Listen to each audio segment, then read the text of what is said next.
अगर आपको किसी भी तरह की कोई भी इन्फॉर्मेशन चाहिए, किसी भी टॉपिक पर आपको कुछ डाउट पूछना है, कुछ भी आपको इन्फॉर्मेशन चाहिए, आप हमें टेलीग्राम पर मैसेज कर सकते हैं। हम वहाँ पर आपको रिप्लाई देंगे। हमारे टेलीग्राम के चैनल का नाम है NCERT study hub 11th and 12th class channel.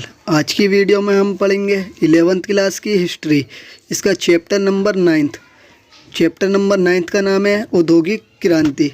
इस वीडियो के अंदर हम इस चैप्टर के मोस्ट इम्पोर्टेंट क्वेश्चन जो हैं उन्हें कवर करने वाले हैं। इस वीडियो के अंदर हम पढ़ेंगे MCQ क्वेश्चन 9 चैप्टर के 2 मार्क्स के सारे क्वेश्चन पढ़ेंगे जितने भी इम्पोर्टेंट है, और 3 मार्क्स के क्वेश्चन पढ़ेंगे। ये इम्पोर्टेंट क्वेश्चन की पार्ट फर्स्ट की वीडियो है। सेकंड वीडियो के अंदर हम पढ़ेंगे लॉन्ग क्वेश्चन के बारे में। तो स्टार्ट करते हैं आज की अपनी ये वीडियो।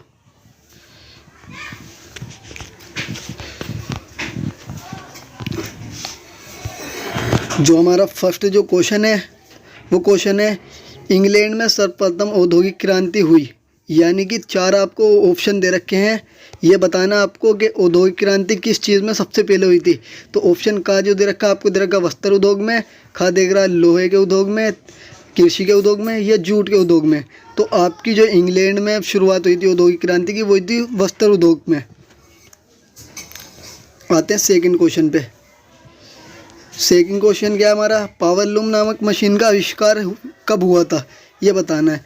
तो जो पावर लूम नाम की मशीन थी उसका आविष्कार जो हुआ था वो हुआ था 1785 में। तो आपका घ जो है वो राइट आंसर हो जाएगा 1785 ईस्वी में।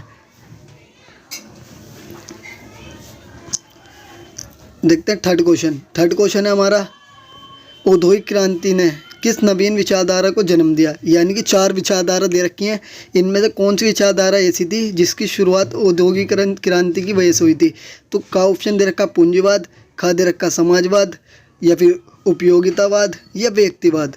जो औद्योगिक क्रांति थी उसकी वजह से समाजवाद की शुरुआत हो गई थी। तो ऑप्शन खा जो है वो राइट आंसर हो जाएगा।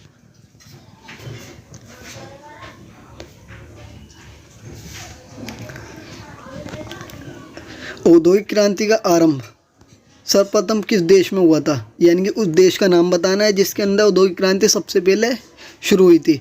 तो ऑप्शन का दे रखा आपको जर्मनी, खा इंग्लैंड, फ्रांस या संयुक्त राज्य अमेरिका। जो इंग्लैंड था उसके अंदर ही औद्योगिक क्रांति की सबसे पहले शुरुआत हुई थी। और कब हुई थी, 18वीं शताब्दी में। 18वीं शताब्दी जब आई थी औद्योगिक क्रांति की शुरुआत हो गई थी उस टाइम।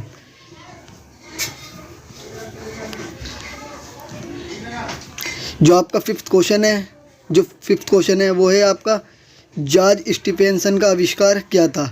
यानी कि जॉर्ज स्टीफेंसन नाम के एक व्यक्ति थे जो इंजीनियर थे। इन इंजीनियरों ने किस चीज़ का आविष्कार किया था ये आपको बताना है। रेडियो का आविष्कार, रेल इंजन का, टेलीविज़न का या मोटर कार का। जो जॉर्ज स्टीफेंसन जो थे ये एक रेल के इंजीनियर थे रेलवे के, इसलिए इन्होंने रेलवे के अंदर ही काम करते हुए रेल के इंजन का आविष्कार कर दिया था। ऑप्शन खा जो है आपका राइट आंसर हो जाएगा।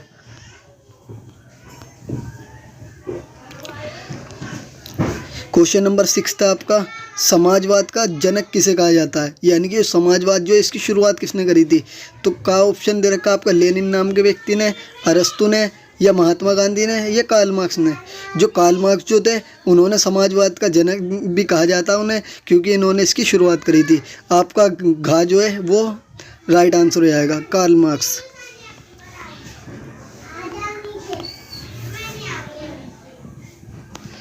7th क्वेश्चन है आपका, लोहा साफ करने की विधि किसने ज्ञात करी थी। यानी कि जब खनन करा जाता है, यानी कि खनन के द्वारा किसी भी पदार्थ को, लोहे को, किसी भी धातु को निकाला जाता है तो उसके साथ बहुत सारे तत्व जो हैं वो मिक्स होते हैं, तो उन्हें साफ़ करके प्योर बनाया जाता है। लोहे को जब निकाला जाता है, लोहे के साथ भी कई सारे पदार्थ मिक्स होते हैं, उन्हें लोहे पे से हटा के प्योर लोहा प्राप्त करने की तकनीक जो हमें बताई थी वो बताई थी हेनरी कोट नाम के व्यक्ति ने। जो हेनरी कोट थे उन्होंने हमें ये बताया था कि लोहे को किस तरीके से साफ़ कर खनन के द्वारा निकाला जा सकता है। आपका गा जो है राइट आंसर हो जाएगा।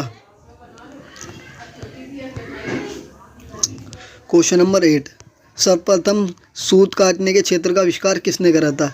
यानी कि जब सिलाई करी जाती है, सिलाई के बाद सूत को काटा जाता है किसी भी कपड़े को बनाने के लिए, तो उसे काटने के लिए मशीन किसने बनाई थी या फिर उसकी शुरुआत किसने करी थी?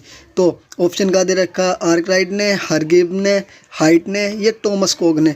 जो हरग्रीव नाम के व्यक्ति थे उन्होंने बताया था हमें कि सूत किस तरीके से काटते हैं, उसका आविष्कार इन्होंने ही करा था। 9th क्वेश्चन है आपका, अनाज को भूसे से अलग करने वाली मशीन का आविष्कार किसने करा था? यानी कि जो अनाज होता है उसके अंदर बहुत सारा भूसा भरा होता है जो कि जानवर खाते हैं, तो अनाज में तो भूसा निकालना बहुत ज़्यादा ज़रूरी होता है ताकि लोग आसानी से अनाज को ख़रीद सकें। तो उसे अनाज से अलग करने की जो टेक्निक बताई थी, मशीन इन्होंने बनाई थी, वो व्यक्ति थे हार्ट। जो हार्ट नाम के व्यक्ति थे, इन्होंने हमें बताया था कि किस तरीके से ये कौन सी मशीन बनाई जा सकती है जिसके द्वारा भूसे को अलग किया जा सके अनाज से।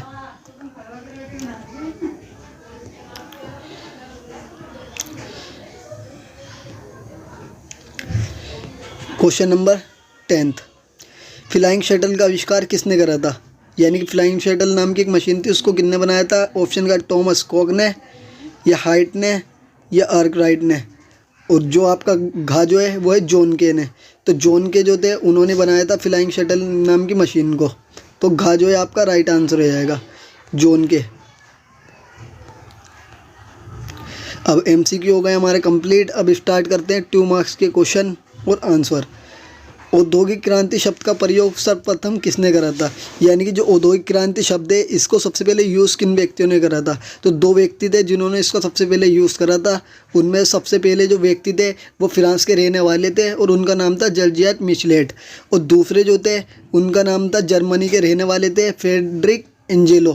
फ्रेडरिक एंजेलो नाम के ये दोनों व्यक्ति थे, फ्रेडरिक एंजल्स और आपके जॉर्जिया। इन दोनों ने बताया था हमें औद्योगिक क्रांति शब्द के बारे में। क्वेश्चन नंबर 2 है, औद्योगिक क्रांति सबसे पहले कहाँ शुरू हुई थी? तो औद्योगिक क्रांति जो है इंग्लैंड में हुई थी शुरू सबसे पहले और 18वीं शताब्दी में हुई थी।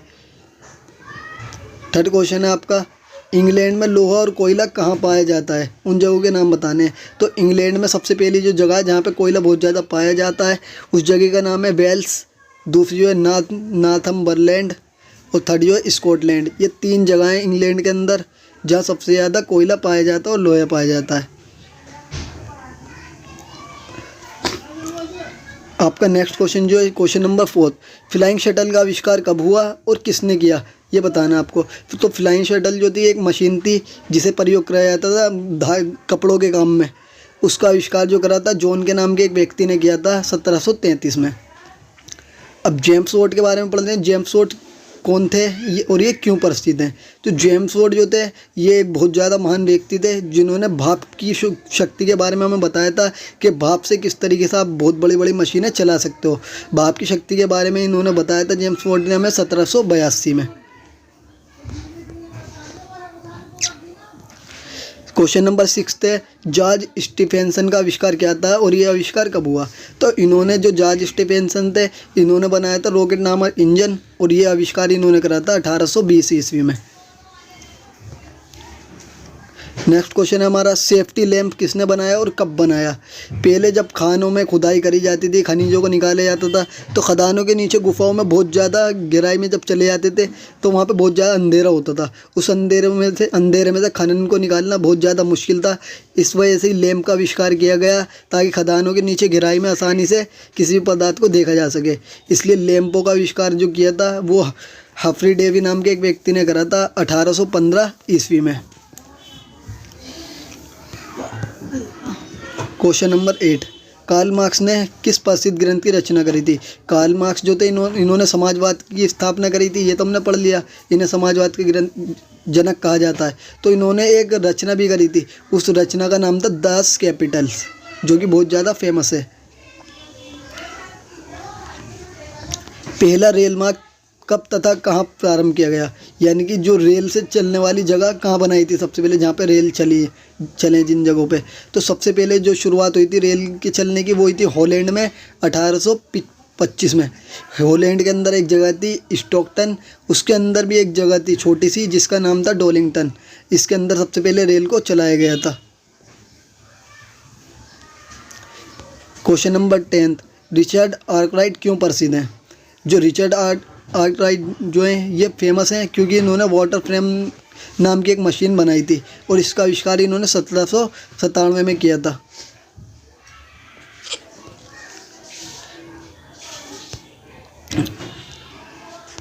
बर्सले केनाल के विषय में आप क्या जानते हैं?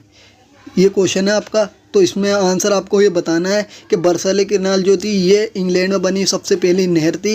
इस नहर को इसलिए बनाया गया था ताकि बड़ी बड़ी खदानों से कोयले को एक जगह से दूसरी जगह आसानी से पहुंचाया जा सके, जिसकी वजह से परिवहन जो है वो आसान हो जाए।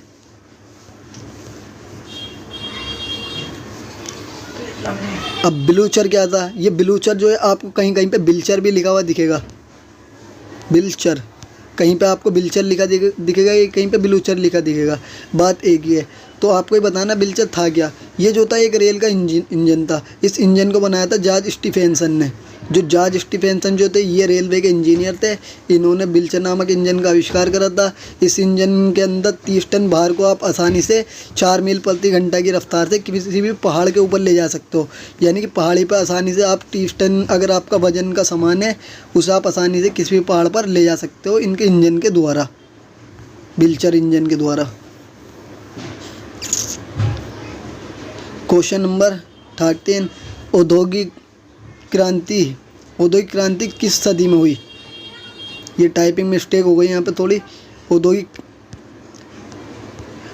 क्रांति किस सदी में हुई थी आपको ये बताना है। तो औद्योगिक क्रांति हुई थी वो 18वीं सदी में हुई थी। समाजवाद का जनक किसे कहा जाता है? हम पीछे भी पढ़ चुके हैं। कार्ल मार्क्स जो है उन्हें समाजवाद का जनक भी कहा जाता है।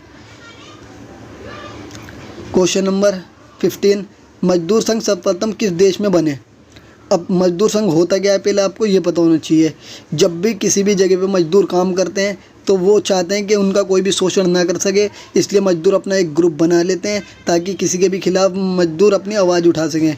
इसलिए जब औद्योगिक क्रांति की शुरुआत हुई थी तो मजदूरों का बहुत ज़्यादा शोषण हो रहा था। मजदूरों ने ग्रुप बना लिए थे ताकि जो पूंजीपति हैं उनके खिलाफ ये आंदोलन कर सकें।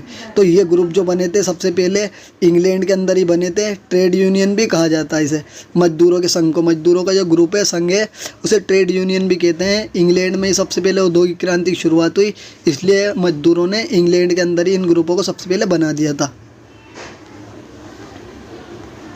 अब पढ़ लेते हैं 3 मार्क्स के क्वेश्चन और कुछ 2 मार्क्स के क्वेश्चन। कृषि क्रांति की परिभाषा दीजिए। तो क्या हुआ था जब 18वीं शताब्दी में औद्योगिक क्रांति चल रही थी, उस टाइम पे वैज्ञानिक जो थे बहुत ज़्यादा खोज करने में लगे हुए थे। वैज्ञानिक टेक्नोलॉजी बहुत ज़्यादा बढ़ गई थी, जिसकी वजह से नई नई मशीनें बनाई जा रही थी और नई नई मशीनों को बनाने की वजह से कृषि जो थी वो बहुत ज़्यादा आसान हो गई और बहुत ज़्यादा तादाद में आप कृषि का उत्पादन कर सकते थे। कुछ ही समय में बहुत ज़्यादा आप खेती कर सकते थे। मशीन इस तरीके की आ गई थी कि कुछ टाइम पे ही आप खेतों को जोत सकते थे। बिना इंसान की मदद से ही आप सिंचाई कर सकते थे। फिर हल का प्रयोग जो था वो बंद होता चले गया और ट्रैक्टर आ गए, जिसकी वजह से जुताई जो थी कुछ ही दिनों में अच्छे खासे पूरे खेत की आप जुताई कर सकते थे। तो इस तरीके उत्पादन धीरे धीरे बहुत ज़्यादा तेज़ी से बढ़ता चले गया। किसानों को बहुत ज़्यादा लाभ हुआ, किसान का जीवन अच्छा होता चले गया। तो इसी लोगों ने कहा कृषि क्रांति।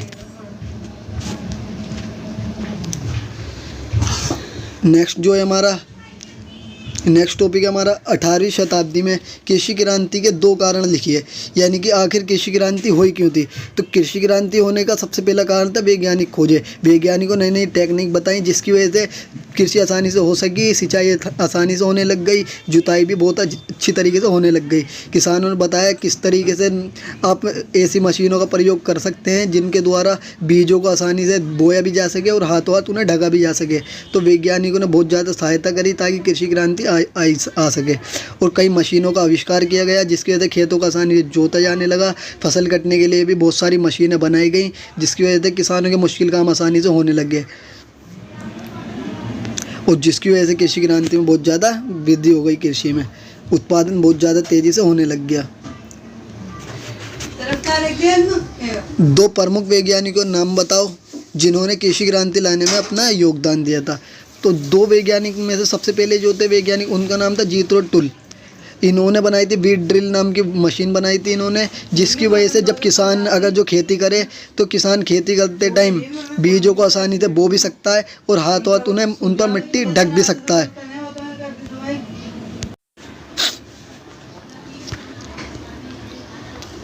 जो सेकंड पॉइंट है वो है हमारा रॉबर्ट वेफ्टर नाम के एक व्यक्ति थे जिन्होंने क्रॉप सिस्टम नाम का आविष्कार करा था। अब कट क्रॉप सिस्टम के द्वारा ये होता था, जो चारा होता था पहले बहुत सारे पदार्थ को लिया जाता था जो कि किसी काम का नहीं था। उस पदार्थ में से जो किसान था क्रॉप सिस्टम के द्वारा पशुओं के लिए चारा अलग करने लग गए थे किसी भी सामान के अंदर, किसी पदार्थ में से। और जो फालतू का सामान बच जाता था बाद का पशुओं के खाने के बाद, उसे किसान खाद में प्रयोग कर लेते थे। इस तरीके जो अपशिष्ट पदार्थ होते थे खेत वगैरह के, उसे फिर वो फेंकने से बच जाते थे। इसकी वजह से पशु भी आसानी से अपना चारा प्राप्त कर लेते थे और खेती में खाद भी डल जाती थी। तो इन दोनों वैज्ञानिकों का बहुत ज़्यादा योगदान था। क्वेश्चन नंबर 4, कृषि क्रांति के 2 अच्छे प्रभाव बताओ। यानी कृषि क्रांति जो आई उसके अच्छे प्रभाव बताने आपको क्या हुए। तो सबसे पहले मुश्किल काम जो था आसानी से होने लग गए।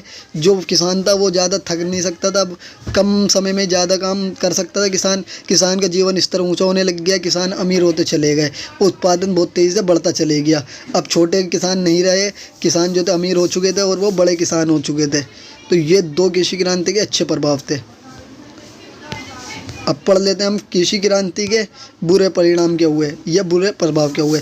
बुरे प्रभाव ये हुए कि ज़मींदार जो थे वो छोटे किसानों को, जिनके पास भूमि नहीं थी, उनका शोषण करने लग गए, उनसे काम करवाने लग गए कम पैसों के अंदर। किसान जो थे उनकी दशा जो थी बहुत बुरी हो गई, खेतों में उनसे कम कीमत पर ज़्यादा काम लिया जाने लग गया और अमीर किसान उनका शोषण करने लग गए। जो लोग अपने घरों में घरेलू उद्योग धंधे चलाते थे वो सारे नष्ट हो गए औद्योगिक क्रांति की वजह से। क्वेश्चन नंबर 6, औद्योगिक क्रांति के जो 2 सामाजिक परिणाम बताइए। तो औद्योगिक क्रांति के जो सामाजिक परिणाम हुए, सबसे पहला उसका परिणाम यही था कि समाज में 2 वर्गों का उदय हो गया था। अब गाँवों में 2 तरह के लोग मिल सकते थे। पूंजीपति जो बहुत ज़्यादा अमीर थे, जो लोगों से काम करवाते थे। दूसरा वर्ग जो बना वो बना मजदूर वर्ग, जो पूंजीपतियों के लिए काम करते थे। जो पूंजीपति थे वो अपने स्वार्थ के लिए बहुत ज़्यादा परेशान किया करते थे उन्हें, किसानों को उनसे काम करवाते थे बहुत अधिक मात्रा में, उन्हें बहुत ज़्यादा कम पैसे देते थे, जिसकी वजह से मजदूरों का शोषण हो रहा था पूंजीपतियों के द्वारा। क्वेश्चन नंबर 7, औद्योगिक क्रांति के 2 आर्थिक प्रभाव बताओ। आर्थिक प्रभाव वो होते हैं जो पैसे से रिलेटेड होते हैं। तो सबसे पहला जो प्रभाव ये हुआ कि उत्पादन बहुत तेज़ी से होने लग गया और कुछ किसान जो थे बहुत ज़्यादा अमीर हो गए। परंतु इसका नेगेटिव प्रभाव भी पड़ा, जो कि वो ये था कि जो किसान जो थे बहुत सारे औद्योगिक क्रांति की वजह से मशीन आ गई थी, जिनकी वजह से किसानों को हटा दिया गया उनके कामों पे से और मशीन उनका काम करने लग गई। कई किसान उसकी वजह से बेरोजगार हो गए, जिसकी वजह से उनके घर में गरीबी फैलती चली गई। और दूसरा जो था ये था कि मजदूर वर्ग की बहुत ज़्यादा आर्थिक दशा बिगड़ गई, उनके पास काम नहीं था, उनका परिवार जो था वो भूखा मर रहा था। नेक्स्ट क्वेश्चन पे आते हैं।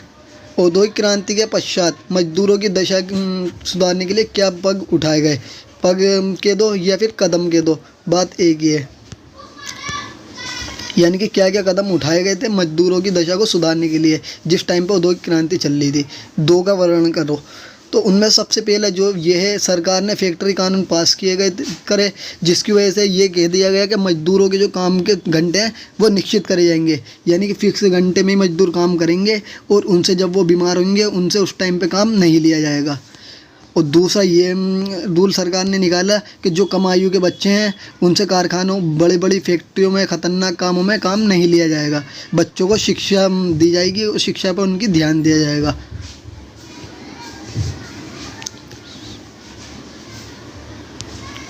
नेक्स्ट क्वेश्चन है हमारे क्वेश्चन 9। किन्हीं 2 महत्वपूर्ण कारणों का विवेचन कीजिए। विवेचन के दो या आपके एग्ज़ाम में आ जाए वर्णन करें, तो आपको बताना यही है। वर्णन का भी मतलब यही होता है और विवेचन का भी मतलब यही होता है। अगर वर्णन करने को कहे तो आप वर्णन भी इसी तरीके से करेंगे और विवेचन भी इसी तरीके से करेंगे। किन्हीं 2 महत्वपूर्ण कारणों का विवेचन कीजिए जिनके फलस्वरूप इंग्लैंड में औद्योगिक क्रांति हुई। यानी कौन से ऐसे कारण थे जिसकी वजह से इंग्लैंड में औद्योगिक क्रांति हो गई। तो सबसे पहले इंग्लैंड में औद्योगिक क्रांति का कारण यही था, पूंजी की अधिकता। यानी इंग्लैंड के जो लोग थे वो बहुत ज़्यादा अमीर थे, जिसकी वजह से उन्होंने बड़े बड़े कारखाने, व्यापार करना शुरू कर दिया, बड़ी बड़ी फैक्ट्री स्टार्ट कर दी, जिसकी वजह से उनका व्यापार बढ़ता चले गया और औद्योगिक क्रांति की शुरुआत हो गई। दूसरा कारण ये था कि जो इंग्लैंड के लोग थे उनके पास बहुत ज़्यादा प्राकृतिक संसाधन थे, जैसे कि लोहा और कोयला। जिसकी वजह से बड़े बड़े उद्योग और फैक्ट्रियाँ आसानी से चलाई जा सकती हैं और आसानी से उनमें काम किया जा सकता है। तीसरा सबसे बड़ा कारण ये था शर्म। आप थर्ड पॉइंट लिख सकते हो शर्म। शर्म यानी कि मजदूर जो कि काम करेंगे, उसकी तादाद भी बहुत ज़्यादा अच्छी थी, जिसकी वजह से फैक्ट्री को आसानी से संभाल सकते थे और बहुत ज़्यादा उत्पादन कर सकते थे। तीसरा चौथा आप ये भी कारण लिख सकते हो टेक्नोलॉजी। वैज्ञानिक टेक्नोलॉजी भी बता सकते हो आपके वैज्ञानिकों ने कई आविष्कार कर दिए थे, जिसकी वजह से मशीन आ गई बहुत सारी और मनुष्य के जो हाथ से होने वाले काम थे वो मशीनों से होने लग गए और उत्पादन बहुत तेज़ी से होने लग गया और फैक्ट्रियों की तादाद बढ़ती चली गई। क्वेश्चन नंबर 10, भाप के इंजन ने उद्योग तथा यातायात के क्षेत्र में किस प्रकार क्रांतिकारी परिवर्तन ला दिया।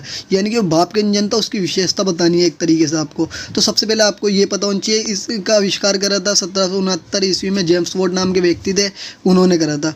इसकी सहायता से वस्तु जो थे उनके उत्पादन बहुत ज़्यादा बढ़ता चले गया जब भाप के इंजन का आविष्कार हो गया, क्योंकि भाप का इंजन जो था वो बहुत बड़ी बड़ी मशीनों को एक साथ कुछ ही टाइम पे चला सकता था और जिस काम के अंदर कई सारे व्यक्तियों की ज़रूरत होती थी, मशीन अकेले ही उन सारे कामों को कर सकती थी, जिसकी वजह से मनुष्य का जो काम था वो आसान हो गया और उत्पादन जो था वो बड़े पैमाने पर होने लग गया था। जैसी भाप की शक्ति का आविष्कार हुआ, लोगों को इसके बारे में पता चला, इस्पात उद्योग जो थे उसका विकास भी बहुत तेज़ी से होने लग गया इसी की वजह से। पांचवा जो इसका मेन कारण जो था भाप की शक्ति का जो आविष्कार हुआ, पांचवी इसकी मेन विशेषता ये रही, इसकी वजह से रेल लाइनों का भी आविष्कार हो गया बहुत ज़्यादा, क्योंकि माल जो था बहुत ज़्यादा बनने लग गया था, फैक्ट्रियों से माल को एक जगह से दूसरी जगह पहुँचाया जाना था, जिसकी वजह से रेल लाइनों का आविष्कार किया गया और रेल जो बिछाई गई, रेल भी भाप के द्वारा ही चलाई गई, क्योंकि भाप जो थी बहुत ज़्यादा हीट देती है, जिसकी वजह से बड़ी से बड़ी रेल को आसानी से चलाया जा सकता है। इस तरीके से आप कह सकते हो कि फैक्ट्रियों को, उद्योगों की स्थापना में भी भाप ने बहुत बड़ा योगदान दिया है और रेलवे लाइन के विकास में भी इसका बहुत बड़ा योगदान था।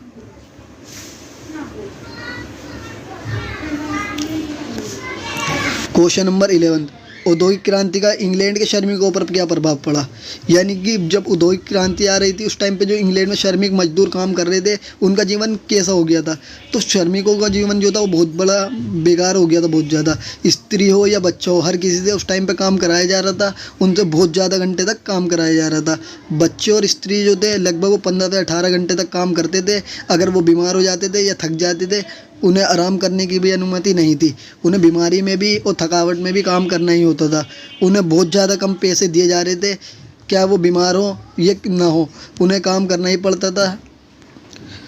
वो जिस जगह पे वो काम करते थे वो बहुत ज़्यादा गंदी होती थी जगह, उनके रहने के स्थान भी मजदूरों के बहुत ज़्यादा बेकार थे। उनकी सुरक्षा पर भी कोई ध्यान नहीं दिया गया था। कई बार तो बच्चे मशीनों में फट कर ही कट जाते थे, जिस पर सरकार भी कोई एक्शन नहीं लेती थी।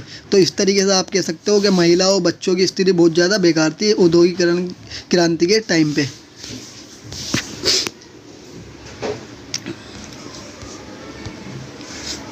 नेक्स्ट क्वेश्चन हमारा, कारखाना पद्धति से आपका क्या अभिप्राय या फिर कारखाना पद्धति होती क्या है। इस पद्धति के कारण किस आर्थिक व्यवस्था का विकास हुआ, उसकी किन्हीं 2 विशेषताओं का वर्णन कीजिए। तो पहले पढ़ लेते हैं कारखाना पद्धति होती क्या है। कारखाना पद्धति जो होती है ये ऐसा तरीका होता है जिसके अंदर जो काम घर से में हो रहे थे पुराने टाइम पे और छोटे मोटे औजारों से घर के लोग आपस में मिलजुल के कर रहे थे, उन घर के कामों पर किसी बड़ी जगह पर किया जाने लगा और एक कारखाना खरीद लिया गया, ये किराए पे ले लिया गया बड़े अमीर लोगों द्वारा। उसके अंदर सारे काम जो थे वो मशीनों से होने लग गए, औजारों से होने लग गए और बहुत ज़्यादा उत्पादन होने लग गया हर सामान का। इस तरीके से जो घर के काम थे सारे के सारे किसी बड़ी जगह पर कारखाने के अंदर होने लग गया मशीनों के द्वारा। इसे ही कहा गया कारखाना पद्धति। इसके द्वारा इसके अंदर क्या होता था, कोई बड़ा जो व्यक्ति होता था, पूंजीपति अमीर व्यक्ति होता था, वो किसी छोटी जगह को खरीद लेता था, उसके अंदर मजदूरों को रखता था वो और मजदूरों से काम करवाता था और मजदूरों को वो काम के बदले पैसा देता था। तो ये थी आपकी कारखाना पद्धति।